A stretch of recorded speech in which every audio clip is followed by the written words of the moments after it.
kadang-kadang kan orang goblok kan salah satu asetnya adalah nggak takut untuk nyoba.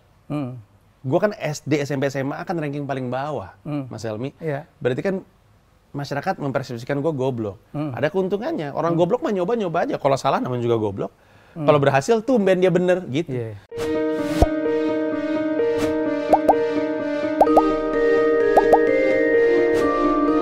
Dan kita tarik mundur ya. Dulu pertama kali Denny itu kita ketemukan sebagai presenter, bukan sebagai pelawak.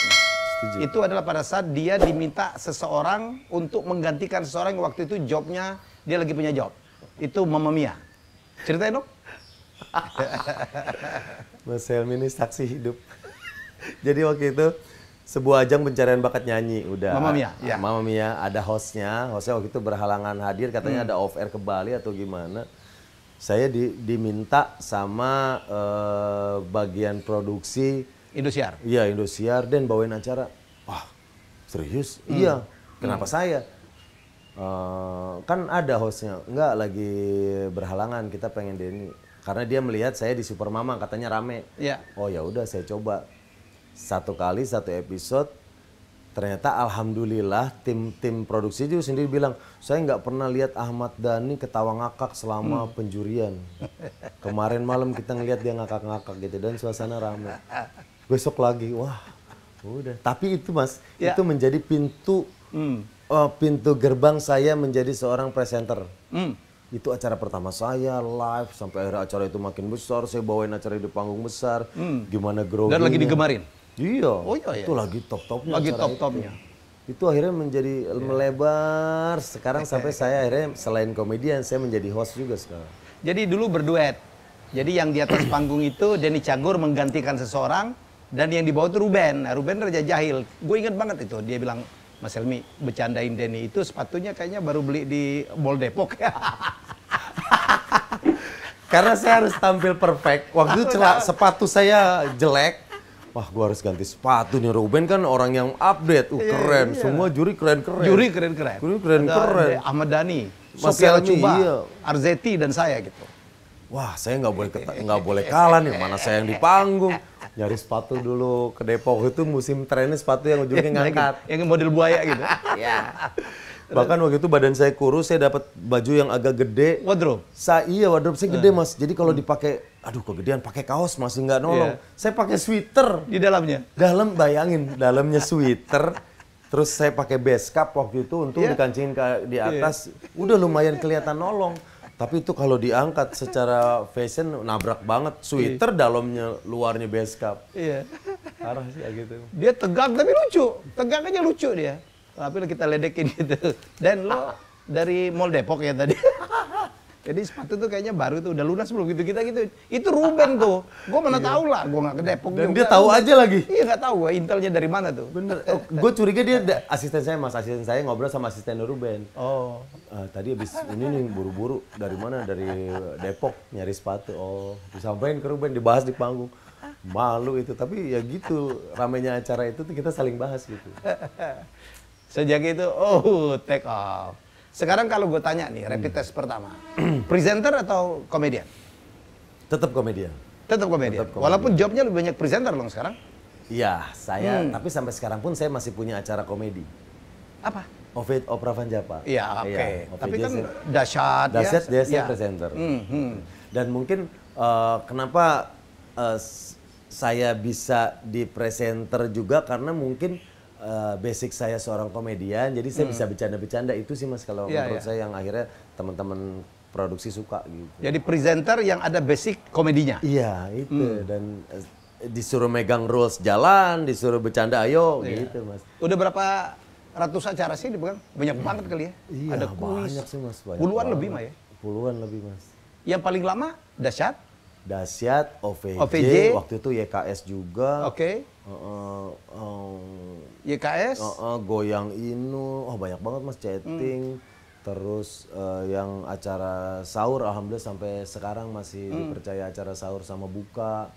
Terus acara reguler, kuis juga fantastik waktu itu di RCTI. Fantastik ya? Iya. Terus ada lagi Goyang Yuk di Trans TV waktu itu. Iya. Gila banget. Oke, kalau gue tanya nih, ini rapid test kedua. Mamma Mia atau OVJ? OVJ.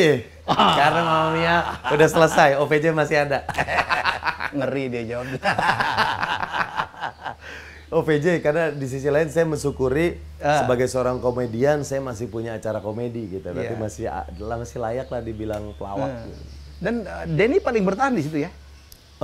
Saya masuk eranya kedua OVJ setelah eranya Sule, Mas Parto, Ajis, Mbak Nunung, Andre, OVJ rebound, sekarang bikin lagi saya, Mas Parto, yang lamanya tinggal Mas Parto sama Bang Ajis, ada tambahan Po Alpa, ada saya, ada Rina Nose sekarang gitu. Ajis keluar? Bang Ajis kemarin sempat keluar dan sekarang sudah bergabung kembali. Oh, masuk lagi dia? Sudah bergabung kembali. Insap dia? Yang insapnya waktu dia keluar atau waktu masuk lagi lah? Makanya saya nggak tahu. Harus dicek tuh Pak Ajis. Dia bikin konten YouTube loh. Yang nonton jutaan juga ya? Dia bikin konten, Mas. Waktu keluar juga ada Mas Dedi, dia ngobrol-ngobrol gitu. Kita sih menyambut baik aja sebagai tim, sebagai teman.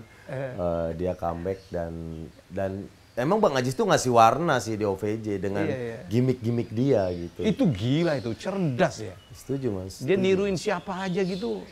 Dan gimmick yang biasa dimainin Bang Ajis, dimainin di saya nggak cocok. Dimainin Mas Parto nggak cocok. Karena itulah setiap karakter punya tugasnya masing-masing. Dia tuh pakai set ya?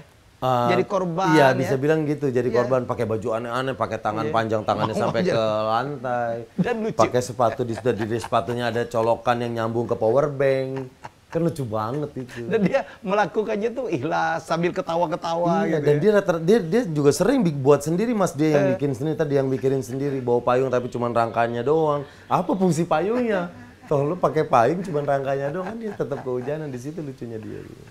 Dan senang banget bisa ngebawa OVJ. Sekarang selalu masuk di top rating juga. Gitu. Ya, ya. Tapi Mamma Mia tetap menjadi kenangan yang luar biasa ya. Oh, iya, itu keren sih. Saya ngerasain banget gimana deg-degannya dulu gitu. Wah, mau live, briefing, terus ketemu juri-juri yang udah top-top semua. Dan Denny di panggung sendiri. Sendiri dong, dipelototin. PRC kenapa nggak Ruben sih gitu? Ruben enggak, lo yang sendiri. Udah, nah setelah itu mulai ngalir tuh Mas acara-acara. Banyak acara-acara. Terasa ya peralihan nih gara-gara Mamma Mia ya? Oh sangat, itu pembuka buat saya sih. Pak Jarwo ya? Iya. Sama lu tuh dia kali keselnya beneran kali. Enggak lah. Saya yang lebih kesel sama dia. Kok nggak ngerti-ngerti gitu. Apa yang dipelajarin Abdel dari bokap? Yang nilai yang benar-benar dipegang? Satu disiplinnya. Oh. Kedisiplinan. Tadi aja datang 1 jam lebih cepat. Itu. Salah satu yang dulu waktu kecil nih, bokap ini banget sih, cerewet banget masalah waktu. Kalau dia tahu anaknya punya sesuatu rencana di hari itu, misalnya jam 8. Janjinya? Jam 8, terus anaknya itu masih santai-santai jam 7. Dia yang ribut, padahal itu acara anaknya gitu. Iya. Nah itu membekas sampai sekarang. Saking takut telat gitu, saking takut telatnya. Jadi cenderung lebih cepat. Tadi kalau sama anak-anak ini memang udah apa namanya, udah ngerti lah. Udah tahu lah. Iya, kalau Abdel itu biasanya lebih cepat dan udah maklum dulu tuh sempet kayaknya jadi orang tepat waktu itu menyiksa karena banyak orang yang telat. Sampai akhirnya satu saat memang kita harus menghargai orang-orang yang tidak tepat waktu lah gitu. Kembali gitu. Jadi memang selalu kecepatan gitu. Iya. Saya juga orang yang selalu datang lebih cepat. Karena untuk conditioning kita, kalau saya nge-MC kan harus nguasain ya. Ya kadang-kadang gitu. Tapi gue bukan orang yang sabar nunggu orang yang terlambat. Gue tuh nggak suka banget dengan orang yang terlambat. Karena kita tepat waktu. Iya. Kita bukan tepat waktu lagi, men. Kita datang lebih cepat. Betul. Gitu. Minimal jangan terlambat lah. Iya. Oke, Del. Kalau dari nyokap, apa yang lu pelajarin? Nyokap itu ibu rumah tangga. Nggak kerja? Nggak kerja. Tapi untuk ukuran dia sempat kuliah di UI juga, di hukum gitu. Jadi secara intelijensinya juga cukup tinggi. Dan mungkin gen lucu itu banyak diambil dari nyokap. Justru? Iya. Oh iya? Karena nyokap itu lucu. Pernah satu saat, ini kejadian nyata ini. Diajak jalan ke mall. nyokap itu apa namanya udah sakit-sakitan. Saya bisa ingat dia udah minum obat lah. Tahun 80-an tuh udah minum obat darah tinggi, jantung segala macam gitu. Sampai satu saat di ujung-ujung usianya dia minta jalan-jalan karena dia pengen ngeliat lampu-lampu lalu lintas. Diajak jalan ke mall, masuk ke toko tas. Tas branded apalah kayak gitulah. LV atau yang kayak gitu. Terus dia nanya, Del itu berapa harganya? 25 juta, Mi. Saya manggil ibu, saya tuh Mami. Karena dia kebetulan lebih tua. Iya. Lebih muda sih. Iya. Gue nggak mau debat lah. Iya. Daripada gue naik darah. Iya. Terus Mami nanya, itu berapa harganya? 25 juta, Mi. Mahal banget. Iya, itu kulit kerbau asli. Terus Maminya ngomong, Del sini uang lu 25 juta.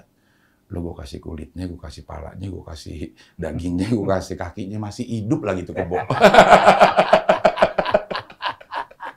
Oh, banyak lucu juga ya? Iya, gen lucunya tuh dari dia kayaknya. Spontan malah? Spontan. Bokap lebih serius? Bokap lebih serius. Sampai satu masa, coba bisa nginget bokap itu, kalau nggak ngomong itu, kalau nggak marah nyuruh. Dua aja? Dua aja itu. Nasihat? Iya. Tapi di masa-masa kehidupan berikutnya baru sadar kenapa bapak atau papi, saya manggilnya papi. Karena kebetulan dia suaminya Mami. Lu nggak boleh ketawa ya? Ini ketawa dia aja, mau kita aja. Iya. Jadi ada nilai anaknya 8, kerja dari jam 7 pulang jam 5, bagaimana sibuknya. Jadi pendekatan personal ke anak-anaknya juga agak kurang gitu. Hal-hal itu yang baru kita sadari pada saat kita udah bisa mikir lebih objektif lah ngelihat perjuangan orang tua. Tapi pada saat kita jadi anak, ngerasanya orang tuanya kayak kok orang tua gue begini, kalau nggak ngomong, kalau nggak marah nyuruh doang gitu. Tapi pada saat kita udah bisa berpikir objektif, memang yang bisa dilakukan cuma itu. Kalau nggak kita bisa sama begitu sama anak juga, kita lebih banyak nasihat, nyuruh segala macam. Mau ajak diskusi ya nanti dulu lah kalau lo udah mulai bisa terbuka berpikir objektif gitu. Nyokap udah nggak ada juga sekarang? Nggak ada. Tahun berapa? Nyokap itu tahun 2008, bokap tahun 2012. Oh, nyokap duluan ya? Nyokap duluan. Cerita tentang itu dong. Bagaimana seorang Panji akhirnya bisa nerobos ke konser-konser tur dunia itu ya? Tahu kadang-kadang orang goblok kan salah satu asetnya adalah nggak takut untuk nyoba. Gue kan SD, SMP, SMA kan ranking paling bawah, Mas Helmi. Iya. Berarti kan masyarakat mempersepsikan gue goblok. Ada keuntungannya. Orang goblok mah nyoba-nyoba aja. Kalau salah namanya juga goblok. Kalau berhasil tumben dia bener gitu. Jadi gue nggak pernah ngerasa. Itu orang goblok tapi pinter banget itu sih. Enaknya orang goblok tuh nggak takut salah karena seumur hidup udah dianggap salah mulu. Jadi gue berani nyoba aja. Nah, sebenarnya awalnya gara-gara bercanda. Tur sebelumnya kami tur nasional. Oke. Terus berapa kota waktu itu? Berapa kota waktu itu? Sebelumnya itu 13. 13 kota. 13 kota, kota nasional semua. Terus kami kan di Terminal 2 ya, terminal domestik, Terminal 2 kalau nggak salah. Terus kami bercanda-bercanda di kota-kota terakhir. Tahun depan kita kayak gini, tapi di Terminal 3, wah, World Tour, kocak, gitu. Terus? Pas sudah selesai tour, terus gue mikir, ngapain lagi ya? Gue, masa tour nasional lagi? Cobain siapa tahu aja bisa tembus. Ketika gue lagi mikir gue pengen World Tour, seorang kawan lama nge-WhatsApp gue namanya Daniel Tumiwa. Oh, Daniel Tumiwa? Dia masih di Garuda Indonesia. Kalau nggak salah VP e-commerce. Waktu itu masih Pak Emir. Gue barusan zoom sama dia tadi pagi. Iya, masih sama Pak Emir. Terus masih ada siapa suaminya Maudi? Si Eric Meyer. Eric Meyer. Iya, Eric Meyer tuh kalau nggak salah bos marketingnya. Iya. Terus gue direktur marketing. Terus udah gitu Daniel nanya, gue butuh support nih untuk ngangkat garuda-indonesia.com. Lo ada ide nggak? Gue pitch ide World Tour itu. Dan karena tepat, kebutuhannya ada, niat gobloknya ada, gue tawarin aja experience gitu. Gue kasih tahu experience gue naik Garuda. Kita bikin supaya orang, penonton bisa ikut juga dan bisa nulis. Terus udah akhirnya kawin. Nah setelah itu gue udah punya tiket untuk luar negeri dari Garuda Indonesia. Dari Garuda. Yang nggak ada adalah duit untuk bayar kami kerja di sana, makan dan segala macam. Logistik. Logistik. Ya. Ya udah, akhirnya ngubek dapat lagi satu sponsor. Ya udah akhirnya jalan. Tapi wawasan gue untuk memberanikan ini adalah seorang musisi yang semi gypsy gitu, namanya Jason Mraz. Jason Mraz. Dia punya satu CD yang di dalamnya ada bonus DVD. Dia backpack tour Eropa tapi backpacking. Terus gue mikir, kalau level gitu. Jason Mraz aja nggak malu untuk backpacking, siapa gua? Ya udah. Lu katanya numpang-numpang di rumah mahasiswa Indonesia ya? Iya. Itu benar? Tidur di lantai, iya. Tidur di lantai. Ya kan, karena waktu itu cita-cita pengen tur dunia. Jadi kami menghubungi teman-teman di sana, ada yang bisa ditumpangin atau enggak. Anak-anak permias lah ya? Anak-anak permias, anak-anak ekspat juga yang ada di situ. Jadi diaspora betul. Jadi banyak nginep di situ, terus jadi ya agak enak juga karena kita nggak bisa kurang ajar. Kalau kami hotel kan mungkin yang lain, bukan saya. Pada mabok-mabokan apa nggak jelas. Jadi kita jaga diri juga. Tapi ya maksud gue banyak anak-anak PPI dan diaspora bingung si Panji nih rada mau ya disuruh nginep di rumah orang gitu. Tapi ya itu wawasan gue Jason Mraz itu tadi. Berapa kota waktu Panji? Tur dunia pertamanya 11 4 benua ya? 4 benua. Tur selanjutnya yang 5 benua. LA? Pokoknya Amerika, LASF. Terus ada London, ada Berlin, ada Amsterdam, ada Shanghai, ada Beijing apa Shanghai dan Guangzhou. Terus benua keempat apa? Afrika. Australia. Oh. Melbourne, Adelaide, Sydney. Iya. 11 kota. 11 kota. Yang nonton tuh bule atau mahasiswa orang Indonesia sih? Sekitar 15%-an orang lokal. Terutama di Australia karena mereka kan bisa bahasa Indonesia.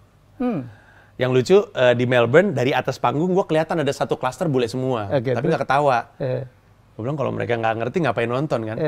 Pas sudah selesai kan foto-foto, terus rombongan itu nyamperin. Terus satu bapak-bapak bilang, halo saya ini dari jurusan, iya bule, tapi ngomong bahasa Indonesia. Dari jurusan bahasa Indonesia di universitas ini segala macam, saya bawa mahasiswa saya. Kita sama-sama belajar mendengarkan. Saya bilang, pantesan pada nggak ketawa. Terus kata dosennya, nanti kami bahas di kelas, mungkin pada ketawa di sana. Kata gue, delay dong ketawanya. Tapi di Belanda banyak banget bule yang bisa bahasa Indonesia. Di Jerman juga. Terus di Cina juga karena bisnis mereka kayaknya buka banyak. Terus di Australia terutama. Jadi ada beberapa, di Afrika juga ada ternyata. Jadi intinya ternyata di beberapa kota di luar negeri ada orang setempat yang nonton karena ngerti bahasa Indonesia. Pilihannya antara mereka obses sama Indonesia, ada yang kayak gitu. Pernah tinggal di Indonesia, orang tuanya sebenarnya orang Indonesia, atau pernah sekolah di Indonesia. Waktu itu gue di Melbourne, sampai orang Korea. Beat yang apa Gangnam Style itu, yang juru bicara itu, dia nyamperin gue. Terus I'm from South Korea but I live in Melbourne, dia bilang kayak gitu. Tapi saya bisa ngomong bahasa Indonesia. Terus gue bilang, bahasa Indonesianya logatnya kayak Sunda ya? Iya, saya tinggal di Bandung waktu saya SMP. Kata gue lucu banget ngeliat ada orang Korea yang tinggal di Melbourne tapi ngomongnya Nyunda, lucu banget. Jadi kebanyakan orang Indonesia dan banyak yang nggak kenal gue bahkan. Cuman tahu, ada stand up comedy di Indonesia, nonton gitu. Dan sisanya orang lokal. Oh, Bapak itu kerja di Batan. No wonder namanya Angkasa Pura dikasihnya Adit ya? Kayaknya ya, karena mamaku kan juga orang kimia ya. Sekarang juga dosen di UI, jadi emang keluarga saintis lah gitu. Jadi mungkin arahnya ke sana. Anaknya nggak sama sekali ya, saintis ya? Nggak sama sekali. Anaknya tidak sama sekali, nggak tahu juga ya. Tapi mungkin bukan bakat ya, kebiasaan untuk melihat sesuatu dengan otak kiri itu aku praktekin banget di pekerjaanku sih. Gimana cara baca data untuk YouTube misalnya, untuk menentukan video apa yang mau kita bikin. Gimana caranya membuat formula-formula untuk bikin cerita kayak Malam Minggu Miko gitu. Dalam 10 menit itu, dalam 3 menit pertama apa yang harus terjadi. Jadi disiplin keilmuan dari seorang saintis itu cukup aku praktekkan ke bidang kreatif dan ternyata bisa gitu. Padahal itu kan orang bilang kan dua hal yang berbeda ya, Dit ya, dua hal yang berbeda gitu ya. Jadi pendekatan ternyata Radit itu menulis dengan pendekatan yang sangat saintifik sebenarnya. Itu salah satu kunci suksesnya seorang Raditya Dika ya, Dit. Menurutku iya, karena aku orangnya heavy on data banget gitu. Aku suka banget ngolah data. Jadi dari situ aku biasa mentabulasi misalnya untuk membuat karakter, kira-kira karakteristiknya apa aja gitu. Terus data-data apa yang bisa aku masukin untuk membuat karakter dia. Kayak di Malam Minggu Miko itu risetnya juga cukup panjang untuk ngebuat satu serial itu kan. Ya. Kenapa 3 karakter itu dibuat, apa implikasinya terhadap cerita hubungan antar karakter itu. Jadi lumayan kepake banget ilmu-ilmu itu sih gitu. Kalau bisa sharing, kenapa akhirnya bukunya Radit itu banyak sekali judulnya itu binatang atau ada hubungannya dengan binatang? Risetnya kayak apa sih itu? Reasonnya itu, Mas Helmi, aku tuh selalu diajarin, kalau nggak bisa jadi yang terbaik, jadi yang paling beda. Ya. Maka ketika aku mau jadi penulis buku, aku ke toko buku yang aku lihat itu buku judulnya bagus-bagus banget. Evil I Mean Love lah, Me versus High Heels, judulnya dalam bahasa Inggris, keren-keren lagi yang nulis. Oke. Ya udahlah gue bikin judul yang aneh sekalian aja deh, Kambing Jantan gitu kan. Supaya orang di toko buku di antara semuanya ngelihat apaan nih gitu. Dan terbitlah buku Kambing Jantan. Memang itu cukup berhasil, tapi di beberapa toko buku ada yang naruh di rak buku pertanian dan peternakan, dikira buku peternak kambing. Di Gramedia Makassar, Mas Helmi, buku saya ditaruh di rak buku Misteri dan Kejahatan. Judulnya Kambing Jantan, covernya muka gua sendiri. Jadi kayak, apakah muka aku sejahat itu gitu ya. Cuman ya, tapi berangkat dari rasa untuk jadi pengen orang yang berbeda gitu. Karena aku tahu yang lebih pinter banyak, lebih lucu banyak, lebih jago nulis banyak. Tapi kalau aku beda, aku sendirian gitu. Jadi itu yang aku pegang. Gitu sih. Jadi kalau nggak bisa lebih baik, harus lebih beda ya, Dite gitu ya? Iya, ketika kita beda, kita tidak serta-merta tidak akan bersaing secara langsung dengan banyak orang. Siapapun, karena kita sendirian gitu. Dan kita akan dilihat dan diingat orang gitu sih. Iya. Dan judulnya itu lucu gitu, nakal ya. Cinta Brontosaurus, Koala Kumel. Macam-macam aja gitu. Macam-macam ya. Idenya atau pakai riset ini, Dit? Jadi setiap judul buku itu mencerminkan filosofi dari tiap buku tersebut. Contohnya Koala Kumal. Koala Kumal itu bicara soal patah hati terhebat. Jadi aku pernah baca artikel di Australia. Aku dulu kuliah di Australia. Di Adelaide. Terus ada foto di Adelaide. Ada foto seekor koala. Jadi ada hutan dibakar habis, Mas Helmi. Lalu si koala ini nggak tahu nih hutannya habis dibakar sama manusia. Baliklah dia, ini foto beneran produk jurnalistik maksudnya. Terus si koalanya itu balik ke rumahnya, dia kaget ngelihat. Jadi di fotonya aku inget banget, koalanya itu Kumal, The Kill, ngelihat satu hutan udah dibakar, rumahnya dia diam cuman bengong doang gitu. Nah itu ya filosofi semua buku Koala Kumal itu soal itu. Kadang kalau kita jatuh cinta ya kita patah hati, kita ketemu orangnya lagi, kita tuh kayak kok udah kayak sebuah rumah yang udah dibakar dan gue udah nggak tahu bentuknya kayak apa gitu loh. Kayak dengan semua kekumalan kita gitu, ngelihat sesuatu yang pernah ada yang udah nggak ada gitu loh. Jadi tiap judul buku tuh punya filosofinya sendiri yang diwujudkan dalam bentuk judul-judulnya gitu sih sebenarnya. Kalau yang Brontosaurus tuh apa dari mana sih idenya, Dit? Cinta Brontosaurus itu aku menggambarkan ketika aku jatuh cinta pas kecil itu lebih primitif daripada cinta monyet. Bukan monyet lagi tapi Brontosaurus. Lebih primitif. Karena kalau cinta monyet tuh cuma kayak aku ingat tuh zaman SD ya. Ada tas terus nggak sengaja keinjek sama cewek paling cantik di kelas. Kayak jangan-jangan dia suka sama aku gitu. Gara-gara cuma tasnya diinjek doang gitu. Nah aku menggambarkan cinta yang lebih primitif daripada cinta monyet gitu. Cinta yang benar-benar nggak butuh alasan gitu. Jadi which is cinta Brontosaurus. Bertepuk sebelah tangan lagi ya? Iya bertepuk sebelah tangan lagi. Emang umur berapa pertama kali jatuh cinta, Dit? Kalau masih ingat? Aduh, pertama kali jatuh cinta ya. Pertama kali jatuh cinta itu kayaknya umur kelas 4 SD itu ya. Aku pertama kali nembak cewek di kantin, aku masih inget tuh. Karena namanya juga orang suka baca ya Mas Helmi ya. Yang buku kan kalau buku anak-anak tuh udah putri ketemu pangeran, dicium dia bangun. Terus ada lagi soal cinta apa. Kan kita kan otomatis jadi kayak aku juga mau merasakan jatuh cinta. Jadi berhayal gitu ya. Makanya begitu SD itu kayak di sekolah tuh kayak aku cinta sama siapa ya. Akhirnya ada satu cewek di kantin aku beraniin aja nembak gitu. Kamu mau nggak pacaran sama aku? Terus jawaban dia tuh yang nggak pernah aku lupa, aku tulis di buku juga. Dia bilang najis lu, dia bilang gitu. di depan semua orang. Ih, najis lu. Dia bilang gitu tuh dia pergi. Aduh gila, pertama kali nembak cewek dinajisin kan bingung juga ya kita ya. Ini pulang ke rumah apa gua mandi pakai tanah apa gimana gitu. Jadi ya bener ya. Nah teori komediku kan adalah komedi adalah tragedi yang dikasih waktu kan kalau kita ngikutin Woody Allen kan. Jadilah semua tragedi masa lalu yang pernah aku rasain dan ketika aku alamin dulu tuh bikin nangis pulang ke rumah, ya udah aku jadiin komedi aja. Gue mau lihat dari sudut pandang yang mana yang kira-kira bisa jadi lucu ya untuk gue tulis dan dipersembahkan